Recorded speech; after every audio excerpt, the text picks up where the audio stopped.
Good afternoon. It is Thursday afternoon, and Carstensen team Remax Results back with our first live show, the What's Happening in Real Estate, Minnesota Real Estate Show, episode 27 since August. So we're kind of doing these quarterly now. When we started this, we did it more often, and now we're doing these quarterly because obviously people want to know what's happening in real estate. Michelle, what's going on? How are you doing today? I'm good. How are you, Chucky Ducky? Good. You're a little quiet on your end, at least from me hearing you. Turn my volume up. I would say so. We do the on-air production because we normally get online about 2 minutes before this. So if anybody listens to KFAN radio back years and years ago as an intern there, the common man who's on for like noon to 3 always jokes about their production meetings, which they don't have any. That's kind of what we do too. We just go with it. I was on 5 seconds before, and I'm just like doing my hair. Can you hear me now? I can hear you now. You're looking good. I went with a hat today. This is probably my first time I've ever went with a hat. I was like, Chuck, like, where are we at? Like, my hair is getting kind of bushy. I need to get a haircut today. It like sticks out on the side. That's funny. Cool. Yeah. So what time is it? Noon? Maybe people are listening on their lunch. Real estate market. Oh, wow. So we haven't been on since August. Correct. And I think a lot's probably changed. Now, I back then, and even we back then, previewed what was coming, but the market has certainly shifted. So that's one of the things we're going to talk about. What is actually the market shift? Typically, when we do the show, we make our here's the next quarter or next year predictions. We'll do some of that. One of our main themes, probably before the market shifting and then as the market started to have the inkling of the shifting, is we always like to remind people you should live where you want to live, right? You should live where you want to live. Because some people are like, oh, if the market shifts, this is going to happen or that's going to happen. Or is anybody going to buy a house if the interest rates are high? People want to live. Some people will. I mean, I think for the last, oh my gosh, I've been doing this. Is this November? So was it 8 years in October? This is my 8th year working with you. Yeah, 2014. This is my 8th year. I started working with you in October, like 21st of 2014. Wow. Time flies when you're having fun, I guess. Yeah. I think I don't look 8 years older. I think I look 8 years younger. Well, you're definitely skinny and in good shape if you follow Michelle on social media. What did you say you're at your best weight since when? Yeah, so I think in high school, if I remember right, I weighed like 120. Ever since then, I never weighed lower than 130. There was a point maybe like 15 years ago, I weighed 130, but I'm lower than 130. So somewhere beside high school. And I know, so I'm doing 75-day hard. Chuck's done it many times. And you were saying like, you're at your best weight since like college. And people are like, oh, like, wait, maybe you just don't eat. I definitely eat. I just don't eat junk and I don't drink alcohol. So that's the good thing about the 75 hard, which I did my mini podcast a couple times, back in August on the 75 hard because I had completed it. And on the eating, that cleans up your eating habits doing the 75 hard. And then if you exercise, which you're doing exercises and eat well, my God, you lose weight and get in good shape. Yeah, I know. Cause like, so I'm on day 60 and I remember the first 2 weeks, like I'm one of those people that step on the scale every day. Here's why I do it. Not because so I stepped on the scale when I was 165, like a year and a half ago, but I still step on the scale every day because when I got to 165, which I did not feel healthy, I was drinking a lot. Like my mind wasn't healthy, not like drinking a lot, like alcoholic, but just like going out with my friends and like drinking and I like just feel like crud the next day. Right. So when I gradually shifted to taking like less alcohol until a point where my friends are like, gosh, can't you just drink today? I'm like, no, I don't want to drink. I don't feel like drinking. It's like, doesn't make you feel good. But what I'm saying is like, you got to be like healthy, whatever that is. Doesn't mean if you weigh 200 pounds, you're not healthy. It's got to be what you're comfortable with. I was not feeling good because I would eat like every candy bar. I'd go to Target, get my groceries, grab a Snickers bar, shove it in my mouth on the way out. And how is that healthy? I don't care who you are, unless that's all you eat the whole day is a Snicker bar, but that's still not healthy. Like, it's not healthy to do that. It's not healthy. Like, or me and you, like, we drive a lot. We'll drive like 40,000 miles a year in real estate. It's like, I'm hungry. I stop at a gas station, get gas and grab a Snickers bar. Now I grab like meat and cheese or like grapes. And I swear to you, grapes taste the same as like candy.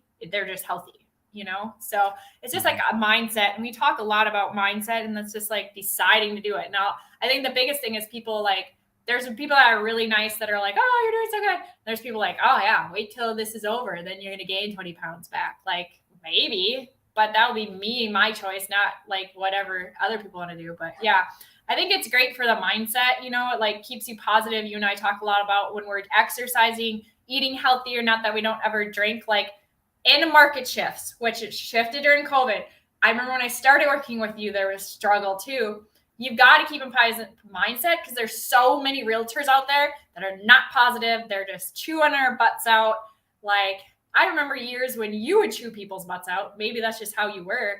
But like this, like people are not that are not realtors don't understand that there's bad mindset of realtors right now. Like there just are. Well, I think a lot of people struggle with their mindset. And I think what you're saying is that being healthy can help your mindset, help your focus, definitely helps your energy, not necessarily just the energy to do stuff, but it certainly helps you with the energy to do stuff, but the energy you bring to the world. And when you're unhealthy, or like you said, you go out drinking a night and then the next day, I mean, if I do that, I'm super crabby and don't feel great the next day. And then I'm not bringing the right energy out to the world. So that's a one reason not to do that. That's why I love the 75 hard. It kickstarted me. And then I was like, oh, what's my next workout going to be? I'm like, well, I play basketball twice a week. I was thinking about doing those Beachbody workouts that are super, pretty good. 40 minutes, they push you hard, but they don't give you a lot of breaks. So I'm like, how about I work on my athleticism and my plyometrics jumping? Yeah. And I'm doing workouts that give me enough breaks, but I'm going hard. Like I did my workouts today, and it was a struggle to catch my breath because I had to pick up the pace because I had a meeting at church, and I was just wiped out when I was done. But it was like, now I feel great because as I keep doing that and push myself that a little bit more, I can feel like my legs getting stronger. Obviously keeping the weight off, that helps. And I'm just like happier. I'm like playing music, doing my follow-up, which I normally don't do. So one of the I don't know if the right word is a blessing of the market shift for me is like, I mean, I guess for 2+ years with COVID, it was nonstop. I mean, just a barrage, drinking out of a fire hose with it, like barely any breathing room, like literally couldn't breathe. That's how much work real estate was. It was good. We did super, super well. But hard to catch your breath for the most part. Yeah. I mean, I think it's funny because I remember when I started with you, the market we're in now, for the most people, there's still multiple offers, people, on some properties. That is true because I just dealt with it. I remember when I started with you, people would list their house like 200,000. We'd ask for closing costs and the deal would be done. Or we'd offer 195 closing costs and the deal would be done. That's kind of where we're at right now. I would say not on the 200 properties necessarily. I would say under 300 in certain areas, you're still going to have multiple offers because there's lots of $300,000 buyers. You climb the ladder to 4, 5, 6, 700,000. More often than not, you're not going to see multiples. That's just a whole different ballgame. Now, that's me saying depending on the area, depending on where your house is located, depending on what size it is, everything like that. So I would say like definitely sliding back to that. But remember in the spring markets, let's even say like 3-4 years ago, we were still doing all multiple offers before COVID. It was just COVID was nutso. Like guess, educated guesses as we went in. And usually it took we say on average, like our clients to lose 7 to 8 offers until they could get one because they finally figured out they had to listen to us and trust us. And it's fine. They all ended up where they want. I don't have anyone complaining to me about where they're at, but I just want to talk a little bit about this whole 75-day hard thing, just a little tiny more. So some of you guys know that I have a house in Florida. My house is in Fort Myers. There was a hurricane about 33 days ago. So people ask me all the time, like, how has that market changed too, right? And so part of the 75-day hard, like people are like, and I just want to mention this because me and you talked about this. So you hear Chuck saying he's like doing all these like hard exercises, right? during 75-day hard, I don't think a lot of people do hard exercises. Maybe they do, but I literally walk 45 minutes and then I like play pickleball, do like a 45-minute yoga. Like, it's not that hard and I'm still losing weight. But it also helped me get through a hurricane, cleaning up a hurricane. And then I had neighbors that were like drinking consistently the whole time. And I'm like not drinking. And did that take me down? So if anyone's considering doing 75-day hard, like the hurricane trauma, like the light trauma did take me down, but I still was able to make it through better because I was like eating healthy, drinking lots of water, doing healthy things than I think unhealthily, like pouring alcohol into my body to not see what I had to see, right? Now, so on that market, I'm going to point that out quick since I'm talking about that. A lot of houses got destroyed, like taken out on the beach, away from the beach. I just got pictures yesterday from like Sanibel area, not on the island, but off the island. Those houses were taken out too. So that market is still going to be strong because there's no houses. Okay. There's not any houses to buy and people don't have houses to live in. They got to find houses to live in. And then what we're going to see after that, I think when Hurricane Irma came, they figured out in the spring prices went up. So that's Florida. We'll see what happens. Now, back to this market. So like Chuck said, like we couldn't breathe. We didn't have time to do anything besides work. And I mean, we were writing, I don't know, some weeks, 15 offers a week, more than that, maybe. I think a few times I got like 5 accepted in a day. So we were writing a lot of offers. So what does this market look like? Well, there's still not a lot of sellers. There's not a lot of buyers, but there's not a lot of sellers. So do you agree? Like if you look at MLS, there's still not a lot of sellers.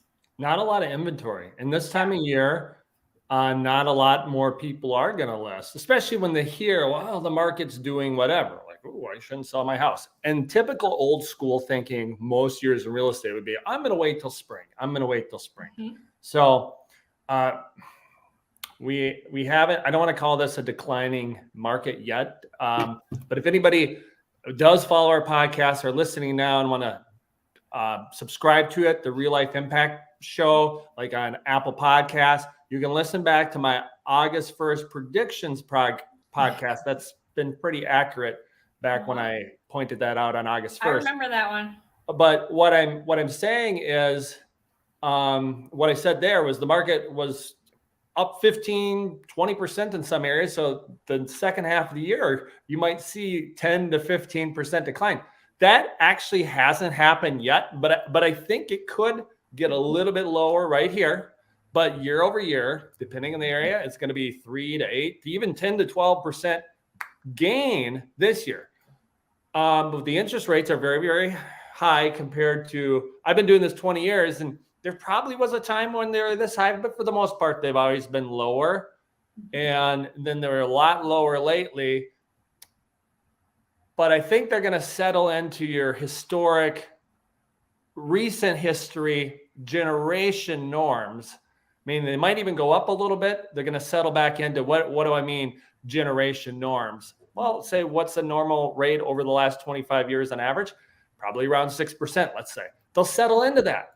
So a few people will be like, that's too high, but that's a norm. That's a norm. But when that happens and still low inventory, this is what I'm getting at, and okay amount of buyers and more buyers re-entering because like rent's high, it's going to be a normal but flatter market is what we're seeing. Mm-hmm. And there's just less transactions because less buyers and less sellers, right? Is that what you're basically getting at?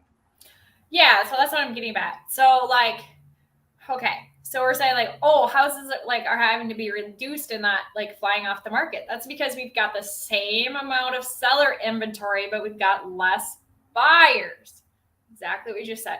So it's like, okay, should I sell my house? Now, from experience, me and Chuck have been preaching to the choir for 3-4 years. I mean, we've said this before, but we really said it during COVID. You'd see everyone either redoing their house, getting home equity loans, redoing their house after they refi, and like totally gutting their house and redoing it. I still see people doing that because you learned when you had to stay out in your house, not leave your house, and you don't want to be in that house unless it looks different because it wasn't very fun, right? Or they're going to buy houses. What happened is people either refied or they bought houses at a low interest rate. So anyone that says we are in a recession, But anyone that says the real estate market is going to drop out and everyone's going to go into foreclosure, if you did not refi between 2 and 3.5%, what were you doing? Unless you couldn't have refied, like you didn't have a job or something. And if you did, you're not going to lose your house because you're barely paying any interest. You'll be paying more for rent. Number two, otherwise people wouldn't buy houses and have the same low interest rate. And most people have lots of equity in their house, including myself. My house is on the market. Everyone knows that follows me on social media. So if they see this and like, oh, your house is on the market, breaking news, Michelle's house is for sale. My house is for sale. You're like, oh my God, why would you sell your house in this market? Well, I found a house that I wanted to live in and I bought it. Am I paying the interest rate? Yeah, but I'm smart enough to lock into an ARM. And if 5 years from now, that ARM is just not very smart, well, there's a lot of things I can do in the next 5 years. I can sell it. I can refi. I can get stuck with whatever interest rate I'm going to get stuck with. Maybe I'll just pay it off in 5 years. Who knows? Like, I can't predict the future, but if I'm going to preach to the choir and tell you all, like, go live where you want to live, that's not why I did it, but a house came up that I wanted, and I'm going to do it. So I'm doing it. My house is for sale. I'm buying a house in a market with 6% interest. Good, 6% interest. Again, that's a historical generational norm. Got a little bit spoiled. I've said it before. I locked in on our house on a 15-year loan last July, 1.99%. That's great. We love our place. Not going to move because we live where we want to live. It's a very nice place. So some people don't live where they want to live. And I do believe after living in the starter kind of homes and then living in the kind of home I'm in now, you feel better living where you want to live. You feel better living where you want to live. So part of that is people are going to still move. Part of that is, yes, the rates are a little bit higher now, but Michelle mentioned it. Rents are super duper high. Yep. So some people, especially in the 300 under, they're still going to buy. And then you might be like, well, nobody's going to upgrade. Yeah, they want to live where they want to live. And some people do fine financially. And then, like Michelle said, because some people think everybody will get foreclosed on for whatever reason if there's a recession. It's a slight dip recession. There's plenty of jobs still out there. Are they great jobs that everybody would want to do? No. I also did a podcast about this, I think in July, about making yourself more employable. Yeah. Sometimes you got to do what you don't want to do to make it work. You got to do what you don't want to do to make it work. When I talk about workouts and the workout I did this morning, plyometric workout, I don't want to freaking do a plyometric workout. I'm not doing a plyometric workout. Well, who wants to do that? But you're like, why would you do that? Because I want the result of doing it. Yeah. I want to be a 45-year-old athletic man. So when I go play against 30-year-old guys in basketball, they don't kick my butt. I can stick with them. And then when I coach my 5th grade team, they can be like, wow, this guy can actually play. Because one thing I didn't want to do, and it's fine wherever you're at, I didn't want to be the super I've been kind of chunky before. I didn't want to be. Have been. In our first picture together, you have like a big gutty. But I didn't want to be the dad who's like coaching the kid and they're just super out of shape. Like, I get it. That's not your thing to be in shape, or it's hard for you. And I don't want to come off as criticizing you. No, I wanted to be congruent in my coaching. Yeah. I got a little big guy who's going to be very, very good at whatever he chooses to do sports-wise. Well, one way to help him get better is if I can stay in shape enough to keep up with him for a few more years, so then eventually he can kick my butt. But he's going to kick your butt real soon. He'll be like dominating. He is. I was playing him the other day, and he's got like left-hand reverse layups in 5th grade. I'm like, oh my gosh! Like if you can actually do this in a game, people are going to just like give up because that's a good move. Yeah, good job, Lukey. No, I think that's good. And like I said, I don't want people. I mean, there's people that, I don't know, whatever size you are, as long as you're like happy and healthy, like what do I do? Whatever. I'm just saying, like, I see us as leaders. Like Chuck and I are leaders. Like we post, like, yeah, we're on the leaderboard. We are leaders. So maybe that's leaders in real estate, but I also feel like it's really good. And Stacy and Michaela and Barb as well. Stacy does freaking whatever. I don't even know. Stuff I can do. I'm never running a marathon. Stacy ran a marathon not that long ago. No. And Barbara works out like an hour and a half every morning. I call her. I'm like, what are you doing? Michaela goes to the gym. Michaela has 4 jobs, guys. Michaela takes our pictures. She show houses. She works at the donut shop, and she's a dance coach at Hopkins. Michaela works her ass off as a 21-year-old. So like, we just want to like lead by example. So people use us anyways to be their realtors. But like, if we're working our butt off to do something, like, we're not just working out, taking care of our kids, running our business, like, we're still helping other people and helping other people be happy or wherever they're transitioning to. And we know the market, we know how to make offers, we know how to sell houses, we know how to help you. So we're just leading by example. If you don't want to follow the example, do whatever you guys want to do. And if I gain 20 pounds back and have to lose it, then I do. It's whatever choices I make and you guys make. But hi, Joyce. We got one person watching us. So yeah, I mean. And again, why I brought that point up, Michelle, is because people think everybody's going to lose their house. No. You're going to have to do some people to not lose your house, and very few will. But if you're not in a good situation, you're going to have to do what you don't want to do to get the result that you need to have. Like Michaela busting her butt doing 4 jobs. How many 21-year-olds do that? And she probably doesn't have to do that, but she wants to get ahead. And when you get ahead at 21, life gets easier. Do what's hard, life gets easier. Do what's easy, do what's comfortable, your life is hard. Very simple lesson. Yeah, I mean, it's super like interesting. And I would say, what was it, 10 years now? I don't even know. So I had surgery on my kidney like 10 years ago. I don't even count anymore because it doesn't bother me to even think about it anymore. But at that time, like, I was making like no money. This is before I worked for you. I was sick. I couldn't even work. And somehow I still made it through, right? Maybe with help with friends and family. And like, I have now like risen to the top with you, Stacey and Barb and Michaela. Like, we are one of the most successful real estate teams in Minnesota because I work my ass off, and I'm like also healthy. So that's not like me. That's not me bragging. That's saying you have to work. You have to put the work in. And we've been learning how to work smarter, not harder. Right. And that just comes from experience. So whatever you're doing, sometimes you gotta go get a part-time job. I have clients that had to go get an extra job.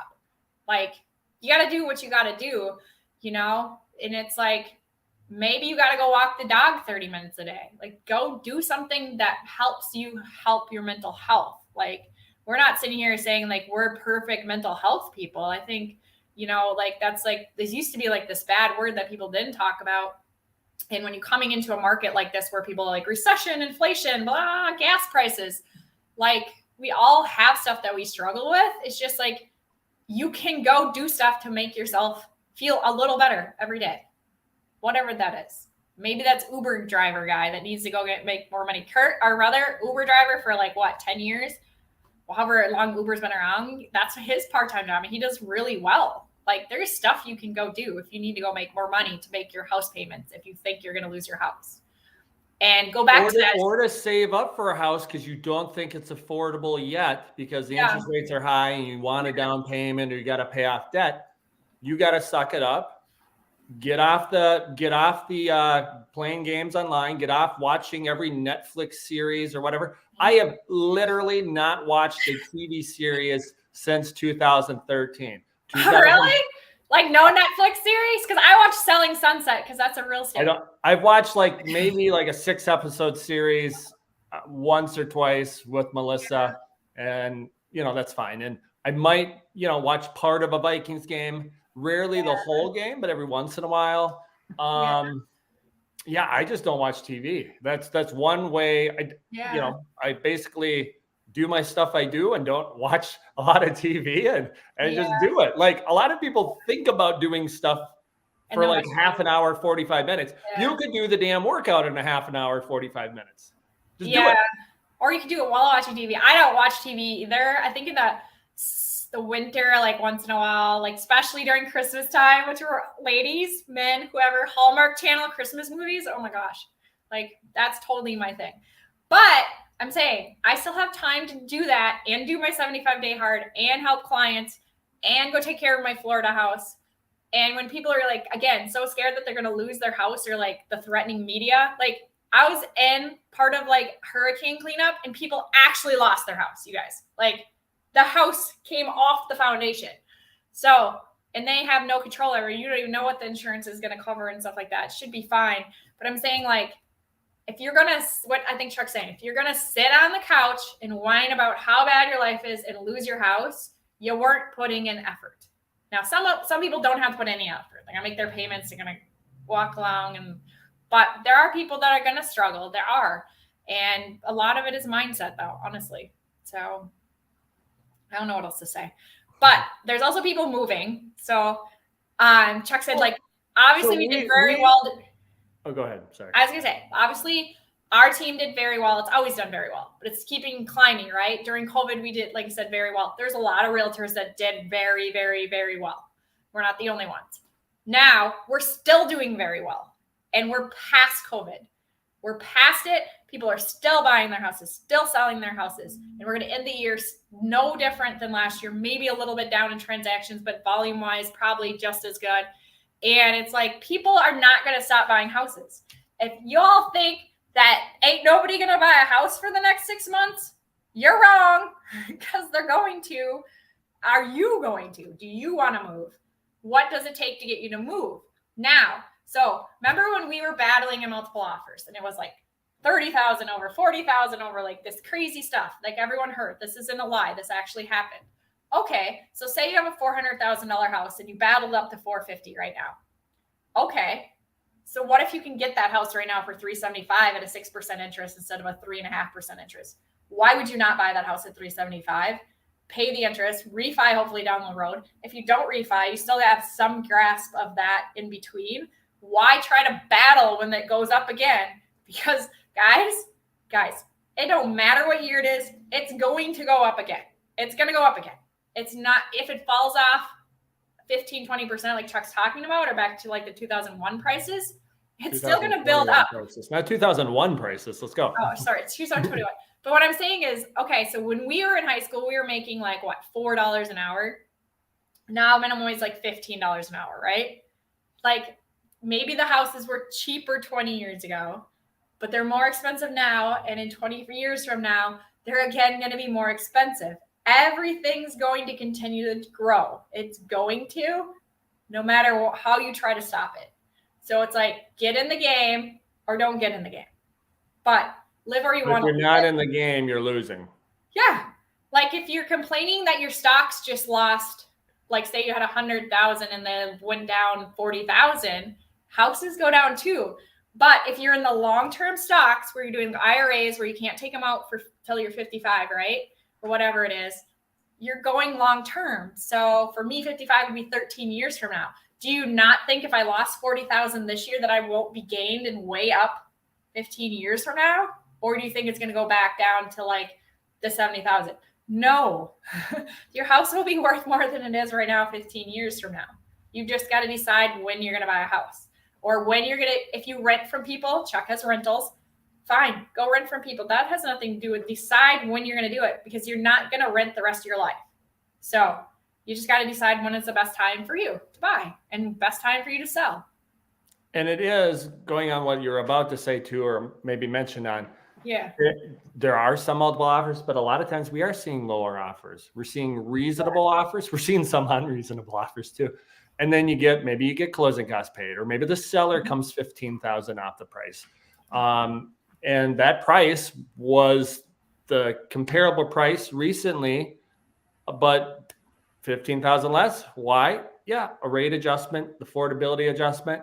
Sellers we work with for the most part understand that too. And they want what their neighbor got a few months ago, but they also, people pay attention to what's going on. So meaning that most sellers, not every seller, are going to be more flexible, which gets you in a house, gets you started. And yes, we do believe, even if you're buying a little bit higher interest rate now than you'd want or heard about in the recent history, it'll go back down a little bit at some point, maybe next month. No. And anyway, you can't refinance next month. You'd have to wait a few months. But let's say in the next 6 to 18 months, it went down to 5%. Yeah. jump in there, and 5% would be great and below historic generational averages. Yeah, I mean, when I bought this house 8 years ago, I was paying 5%, and I didn't blink an eye. Maybe I didn't know the difference. I probably didn't know the difference. And Well, at that time, they really hadn't dipped really below 5% much. So I was like, wow, this is amazing, 5%. 5%. Because they were 6.5% for so long, which again, if that's where they settle in, that's really where they've been, other than for a little bit. Yeah, and just think of like our parents, how much I shouldn't say most. A lot of people either moved or they stayed in their house for 30 years and they have that paid off. And if they don't have it paid off, like whatever, they were probably doing other fun things. But like they paid 10, 12%, then 8%. Then, I mean, most local banks, as I remember when I bought my first house, was like 6%, 6.5%.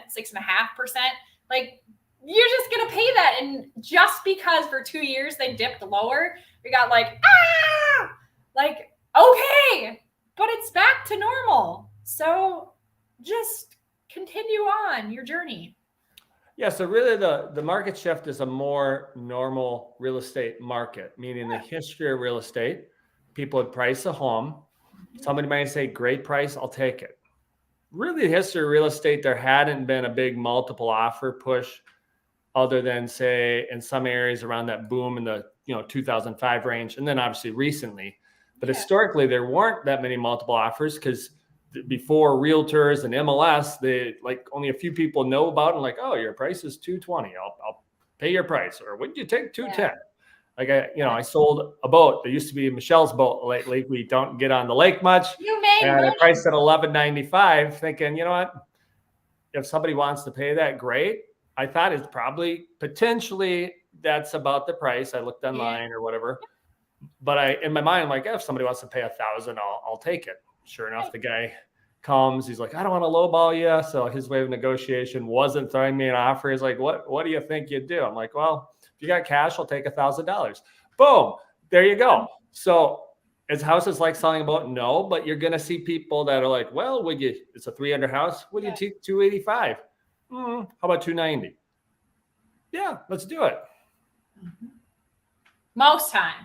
Now, when I bought my house, I had a bid up in multiple offers. So. Yep. Most times. Yep. There's still multiple offers. Obviously, there's some sellers that are overpriced. There's some sellers that are appropriate price, but even at appropriate prices, another part of the shift, way less showings, like Michelle said, less buyers, less showings. And I do think some of the buyers are just kind of looking to look, which has always been the case. But if you have maybe you used to get 20 showings on a certain kind of house in a price range, and now you get 6, and 20 showings led to 6 offers. Now 6 showings, there's maybe one actual person who's going to buy a house, which I know some sellers like, how can we figure out who's not the buyers? You know what? We're just going to get feedback and let them process it. And we need the 6 to get the 1, or we need the 12 to get the 1. So got to relax and just understand the process is now not a 1 to 3 day multiple offer process. More often than not, it's actually a 15-day process, 30 to 45 process, every once in a while, 60 to 75 day process. Normal market, right? And a normal market at some point in our real estate history was, hey, if you sold it in the 6-month contract, way to go. I know. It's so weird. I remember during COVID, I was like, Chuck, I cannot wait till we get back to somebody makes an offer with closing costs and we can just do that. Remember when we shifted like a few months over the summer, and then I was like, oh, I don't like this. I'd rather just make an educated guess, because then it was like we were still somewhat in multiple offers on most things, and it was like weird. We had a house for sale this week. About a week. It's been on the week about a week now. And literally got one showing, one offer done, full price. But it's also like you said, so this is funny. It's no different than COVID, no different than the whole time I've been in real estate. They're going to still be multiple offers because people will price it to get the multiple offers.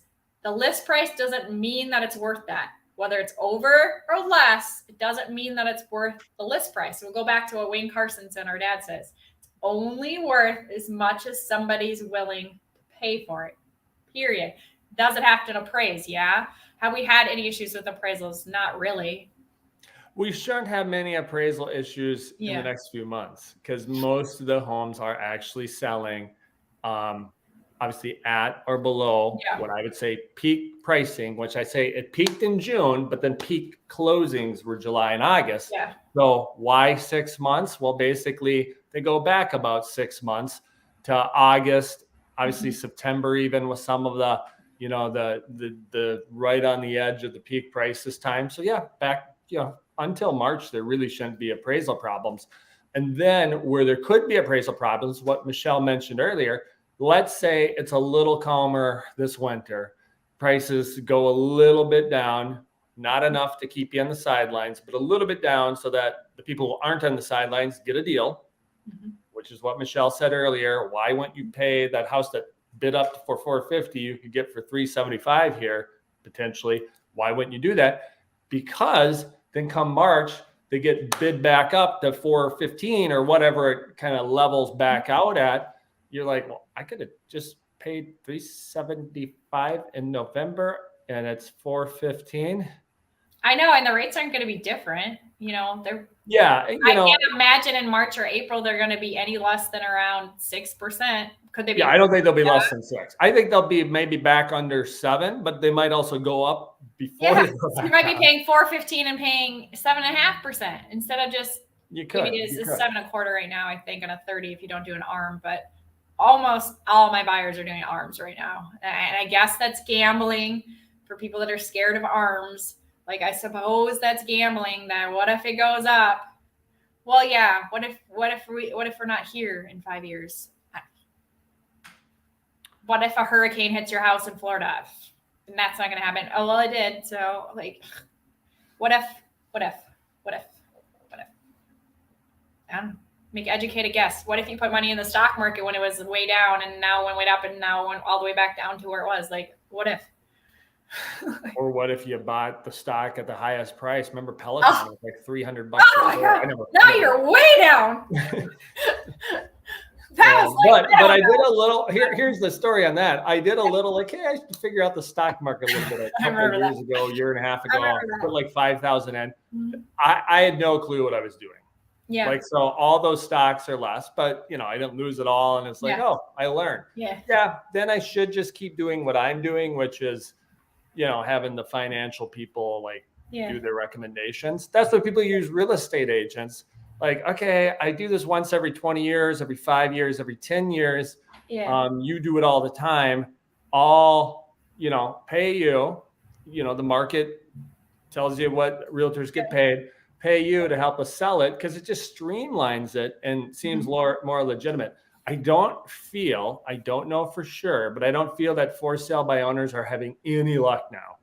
I think for sale by owner right now, see, even when COVID was good and people were selling for sale by owners, many, Joyce is leaving us.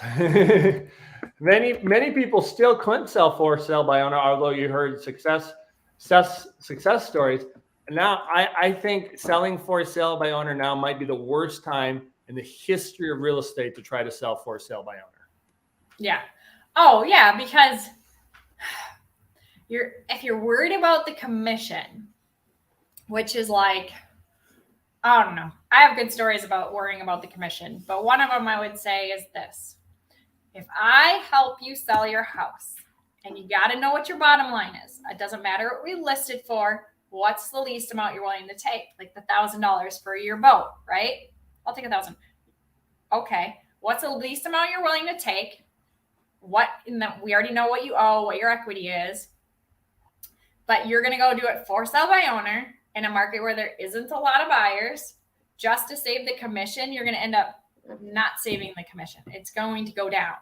Now during COVID, like we call it COVID, could you sell your house online and save the commission? Yes. But don't you think a lot of those people didn't make as much as they would have been? Oh, for sure. If they would have got online, it would have got, 10 offers instead of their 2 offers. Yeah. So it's like, it's very interesting to me on that. Like I'm selling my house right now and I'm a real estate agent and I know what I'm doing. I could imagine if I didn't know what I was doing. Like, I'd be like, but it's like, if I can get you the price you need to get at with paying me commission or more, why would you not use an agent?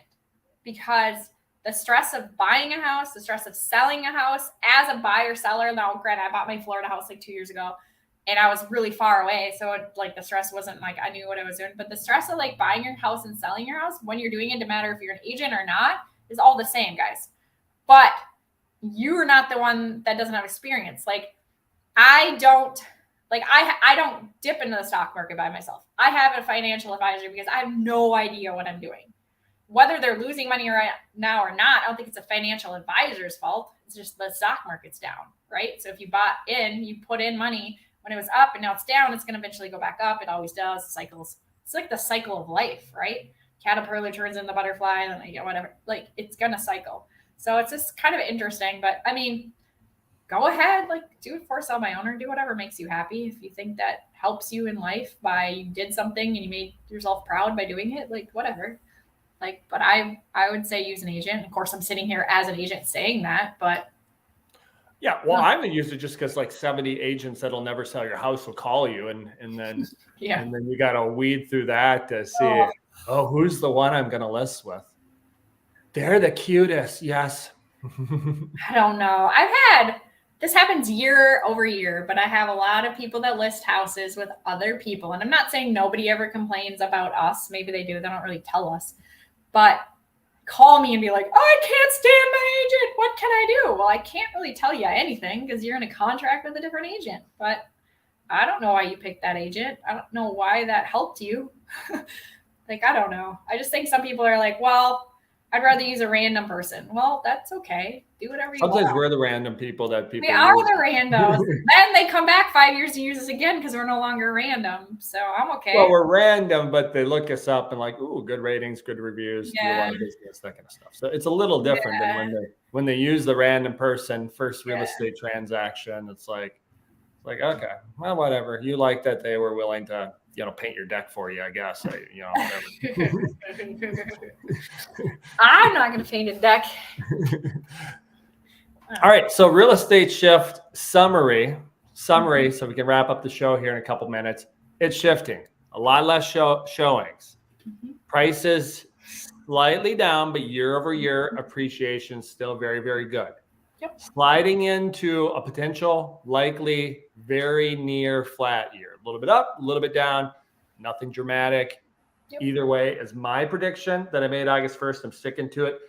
The one thing I really pointed out in that transactions down, they are down 20 to 25%. So what's that mean? Less sales for your realtors. So we're around. We always have people. Like we just said, with some of the people, sometimes people work with, they're not going to be around. A few people are going to be exiting. Now, realtors get all excited, like all the bad agents that don't do any business are going to leave. No, they still don't do business. They're going to stay in it. Yeah. The decent agents who are decent, are the ones that are going to, exit. But if somebody's doing well, those realtors are still going to be around.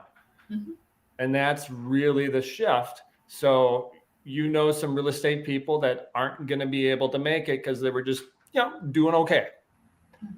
But the bad ones will still be out there. You want to avoid those. The ones that are part-time, you mean? Not necessarily. I mean, I don't know. Obviously, pick on part-time. Trying to clarify what you're saying because, I think there's part-time agents that are really good. It's just the realtors who don't do a lot of business, like less than 5 sales a year, who aren't part of a team that at least if they're helping their teammates, even if they're part-time, like they're not like those. If you're doing 5 deals, not on a team, just doing a little bit on the side, you're not leaving the business. But what I mean by challenges is the frustrations we have as agents have working with people that can't, that don't have the experience to get the sale to the finish line. In fact, they have the experience to implode the sale. Oh, it's like literally funny to me because I know we're less busy. We're not like going crazy like during COVID, right? Not crazy, but like, I still can't get agents right now to respond to me. They don't do feedback. You have to call them 4 times. Either are full-time and are on vacation or they're part-time at their other job, which is fine, but I still know that you can be on your phone. Most jobs right now, you can still be on your phone at noon or something, right? And the agents I'm talking about are ones that are full-time and not responding to me and acting like they're busy or something. And that drives me insane. Like, you are full-time, you run a team and you're not even responding to me. How are you going to respond to your clients? Is that serving your clients when we're trying to close a deal? No. Yeah. So one of the things, if I talk about the real estate shift and having a little bit of breathing room, I've actually more and more started to call for missing feedbacks, email, text, and some people do respond. Yeah. Literally, because you do it and like, oh, that's different. This guy's actually reaching out. Probably one of the only people that do that right now. Yeah. But it's an extra service for my sellers, and some of them even want me to, I don't know, go to the realtor's house and knock on their door. I'm not doing that. Like, sorry, if they didn't get back to me on my 7 texts, emails, and calls, they didn't get back to me. But that's what I'm saying. Literally, the texts for showing feedback, the calls, the emails, I'll go 7 or 8 times and they will not respond. No, it's and bad. It's just strange. These people are out there helping people. Yeah. It's very strange.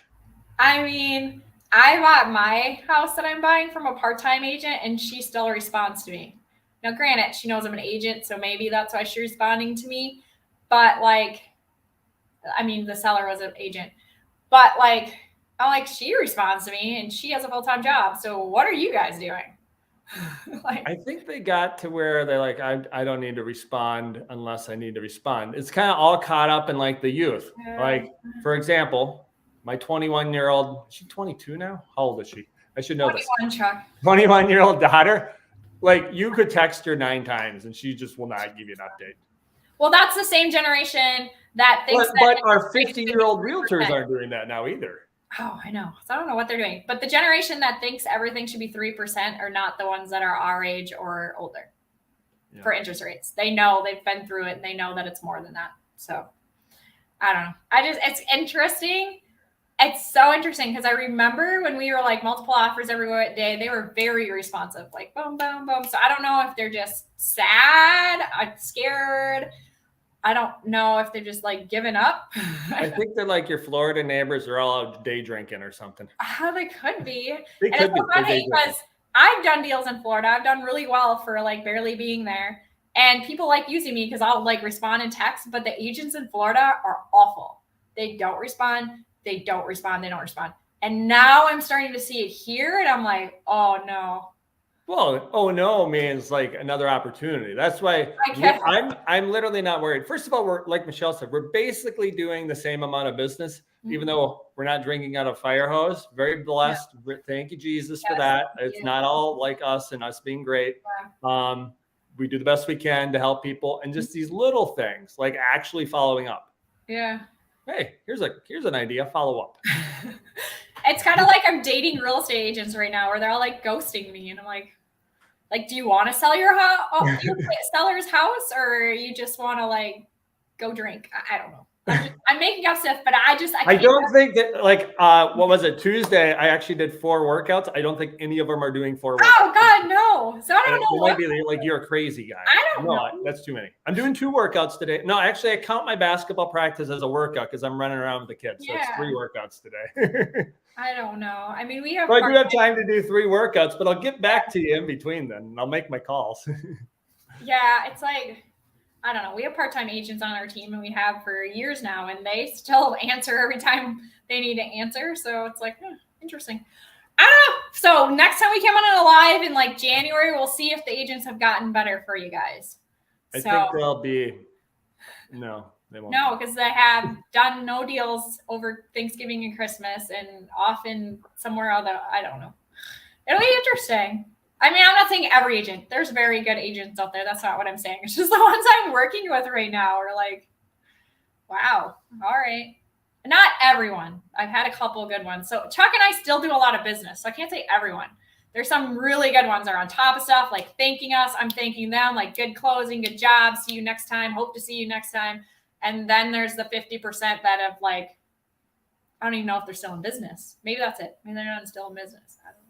Maybe this is their last deal. I don't know. So It's fine. I don't know. Anyway, all right, we're at 50 minutes on the show. So the Yeah. real estate shift, we're in the process of it, not catastrophic, just like a settling to more normal real estate times, more normal real estate interest, more normal real estate flow and showings, more normal real estate flow of days in the market. But a lot of ghosties out there and probably higher anxiety because that's the way of life nowadays. So yeah. unless you work out, then you have less anxiety. Well, and it's an anxiety of the holidays too, you know, like Thanksgiving, Christmas, people get worked up. I know some people don't want to move during that time, but I'm moving. My cousin's moving. We're moving. Like, oh, well, we're still going to have Christmas somewhere, still going to have Thanksgiving somewhere. You know, think you're all by yourself. And, you know, it's just like the people that were like waiting for the downturn of the market so they didn't have to bid up. I mean, with the exception of my deal, but it's a niche property, is like, this is the time to buy, guys. You might make an offer lower, even 25,000 lower, and you might get it. Wow, what is that? That would be fun, right? So like, go ahead and buy if you want to buy, you know, or wait till you have to gamble and bid up, like whatever floats your boat. Because spring is not gonna be down. I will say this right now, you know how you always go back to your lives and like, remember what I said this? Spring is not gonna be lower than it is right now. Guaranteed. That's a hardcore prediction, Michelle. It's not going to be, Chuck. I don't know what the interest rate is going to be, but people want to move in the spring, so it'll be more. Yep. All right. Well, sounds good. Thanks for listening. Episode number 27, What's Happening in Minnesota Real Estate. Chuck Carstensen, Michelle Carstensen, brother, sister team, licensed in Minnesota, Wisconsin, Florida. Yep. And good luck on your 75 hard, Michelle. Keep at it. Way to go. Hopefully I'm dunking in about 3 weeks again. Chuck will be dunking. I'll be doing a 75-day hard and moving in this market. Ooh, scary. All right. Bye, everybody. Bye, everybody. Broadcast is